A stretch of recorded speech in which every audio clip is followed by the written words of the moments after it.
find out if this is recording. Hashtag my man the mechanic.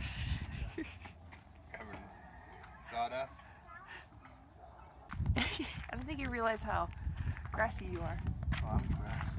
I'm just scared.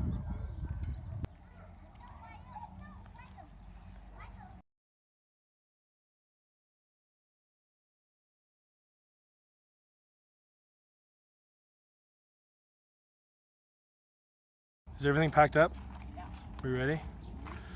Just in time, as Nathan and Renee gets here, we're getting the hell out of here.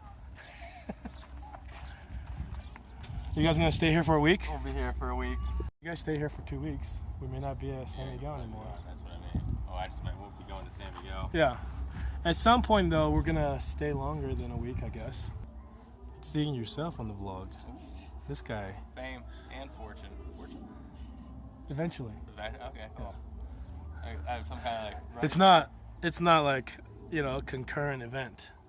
You get the fame, right? And then you have to not blow it. Yeah. You got to figure out how to like be cool Keep with it your going. fame. If you blow it like Screech, you're not gonna do it. So you're gonna do the mummies? Do you think so? Yeah, I guess. The only thing I think Wilder might be freaked out. Maybe Winter can handle it. Did you see the pictures? Maybe not. Yeah, I don't know. I'll have to look at the pictures because I don't want nightmares. Yeah. I don't know if Renee can handle it. If we wanted to get to Cancun in 5 weeks, 200 miles a week wouldn't be too hard if we broke it up over 2 days. Well, if you didn't though, if you didn't get there in 5 weeks, but you just kind of went that direction, you'll catch us on the way back. Yeah. Right? Because you're gonna cross into Belize or Guatemala or whatever. Yeah, at some point somewhere down there. So Kind of figuring it out. July, beginning of July or end of June, we have the same tourist visa schedule. Yeah. But our plans are always changing, you know. Yeah, I know. So Yeah, right. So in the next we talk. in the next week, we may have a whole new plan hashed up. And then when I heard you were maybe going to Texas, I thought, oh, cool. If it's cool here, and then the next place, we'll just kick it around here for whatever, a month or whatever it takes. Until we got back? Yeah. That means that I was supposed to go. Are you guys sitting down? See ya, Nino Grande. Maybe we'll see you either next week or, and I don't know when.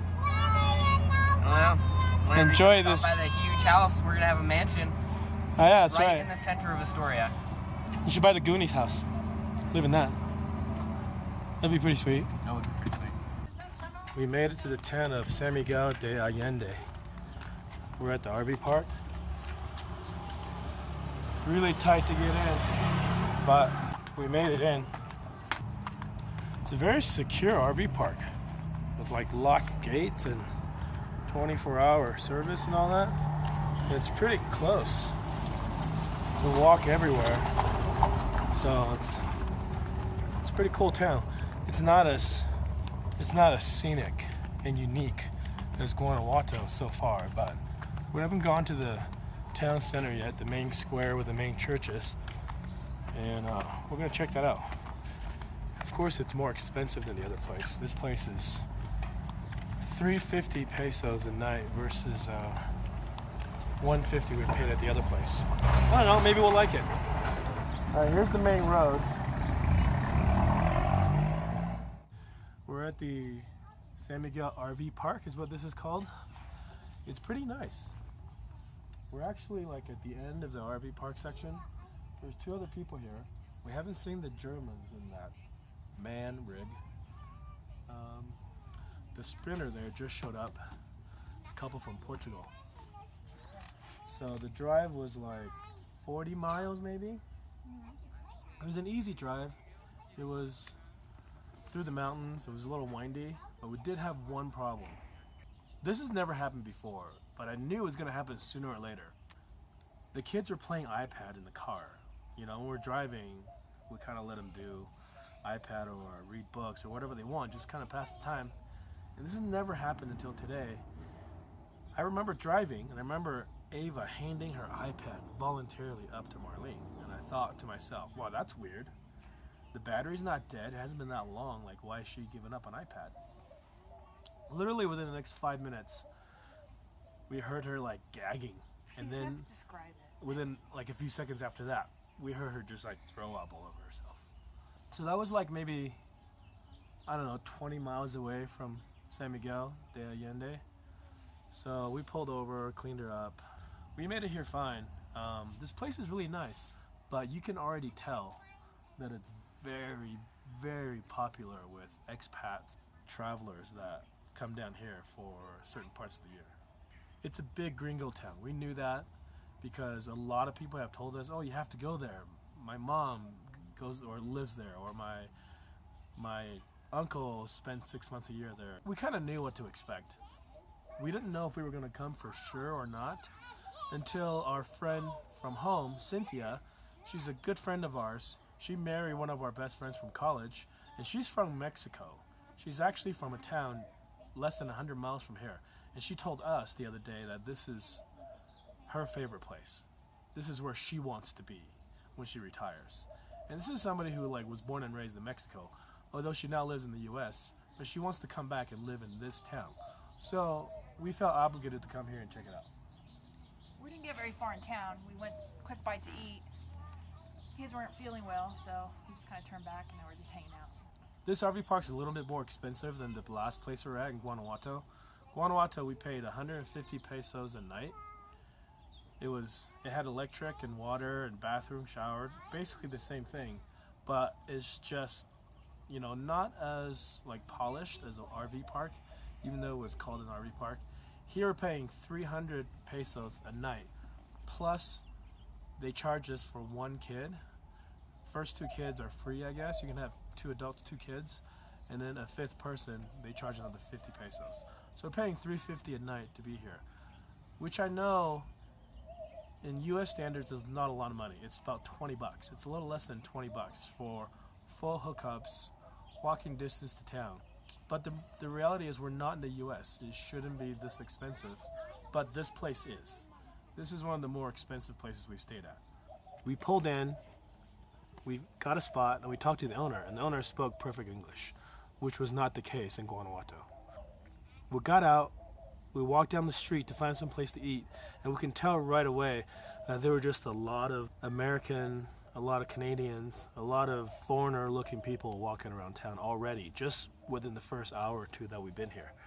I'm assuming that this place is going to be very easy to get around for anybody who wants to check out Mexico, but worries about the language barrier. San Miguel de Allende has been recommended to us by a lot of people. Anybody can come. If you speak English, you can get around just fine. Our friend Cynthia that I mentioned earlier, they're going to be in Cancun. They're going to be there in almost 4 weeks, and we want to get there to meet them, and that's about 1,000 miles from here. In the last couple of days, we've had a lot of different plans go through our minds. Specifically, it has to do with the time that we have left here in Mexico, whether or not we want to stay longer, and if we do, we have to go to a border, renew our tourist visa and our temporary import permit for the vehicle in order to be able to come back. Getting a temporary import permit for our truck has been kind of an issue. Up until recently, we haven't really talked to anybody else who's had this problem until a couple days ago. Our friends Pete and Natasha, they went to Guatemala and they had trouble getting back. One of our plans originally was to go down to Guatemala, renew, and come back, and hopefully we won't have any problems. That is out of the equation now. Guaranteed to be stuck. It sounds like there's not an easy way back if we go to Guatemala with our truck. The original plan that we had, without going to Guatemala, was to go back into the U.S. and then spend a night or 2 and maybe, you know, get some supplies and things that you can only get there, and then turn around and come back, because it seems like getting the temporary import permit at the border for our truck is a lot easier, and a lot of people are getting through without issues. Sounds like that's going to be an option. Another way to get by this weight limit that we have on the truck is to register the truck as an RV or as a motorhome. We don't know where we can do that. There's a possibility that we can do that over mail without having to physically go to South Dakota and get the truck registered in South Dakota as a motorhome. But we need to make sure that the South Dakota DMV will recognize our vehicle as a motorhome. Basically, we need to find out what their regulations are and what we have to do, or if we have to do anything to modify the vehicle to make it legal. But we need to do it in the States? We have to do it in the U.S. because it requires a weigh station to weigh it, and it requires a series of documents that has to be notarized by a U.S. notary. And it's just a lot easier. And plus, we have to send stuff over to them overnight, and they have to send stuff back to us overnight. It's just a lot easier to not have to deal with mail going across international borders. So we have to decide whether are we going to do it right now or we're going to wait till July when our permit is up. We have not left to go back to the U.S. Basically, what we decided to do, since we still have a little over 2 months left on our current tourist visa and temporary import permit, we're going to stay here and we're just going to use it up. We're going to spend the next 2 months exploring the rest of mainland Mexico that we can, and when it comes time, then we'll drive back through Texas to try to figure out our options. But it's just that we're enjoying our time in Mexico so much that we feel like we're missing out if we don't see everything that we can. And really, 6 months is not enough. For some people, maybe, but for us, we needed 3 months to explore Baja. Maybe we could have done Baja in 2 months, but we lingered a little bit longer because our friends were visiting, and also we want to go back to some of our favorite places again. So I think you can do Baja in 2 months. But Baja, just a tiny little sliver of land, and the rest of Mexico is massive. To feel like that you've done a decent job with seeing places you want to see in Mexico, I think it's a 1 year minimum. Even if you had a lot of money and didn't have to work and you can just explore every day, it gets a little bit tiring to do stuff every day. So it seems like even if you do that, you can only compress that time frame by so much, because you want days where you can just kind of sit around and relax. All right, we're not going to worry about it. We're going to hang out here in San Miguel de Allende for the week, and we'll see what happens.